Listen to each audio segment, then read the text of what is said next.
Tenderloin was often involved in these libidinous journeys, either as a starting point or a destination. 2 Japanese salarymen once asked me to take them to something that sounded like Haibonsho.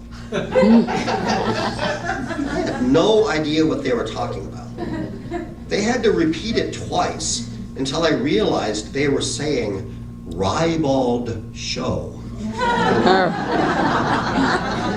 I felt like calling up the editors of the OED and reporting the first conversational use of the word ribald since 1911. I took them to the Mitchell brothers. Say what you will about Japanese businessmen, they are not self-conscious about sex. Indeed, for some of them, it appeared that having a naked woman shove her ass in their faces was a tourist activity to be checked off the to-do list, on a par with visiting the Legion of Honor or Golden Gate Park. During a trip to a slightly sleazier fleshpot than the Mitchell brothers, the new century on Larkin, if memory serves, I was surprised to suddenly hear a piercing whistle.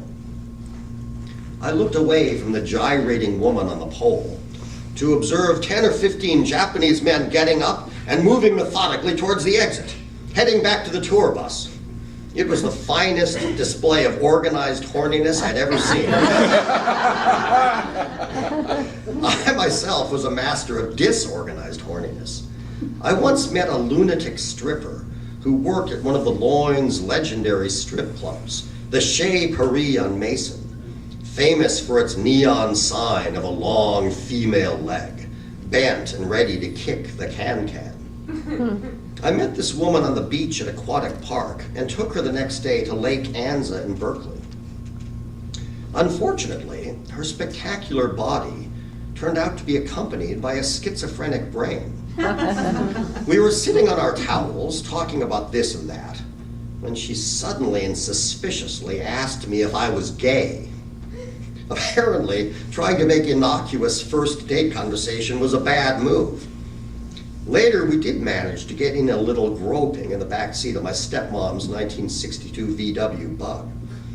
It was pretty hot, but in the middle of it, she suddenly pulled a hairbrush out of her purse and began utilizing it in a way for which it was not designed. That would have been all right.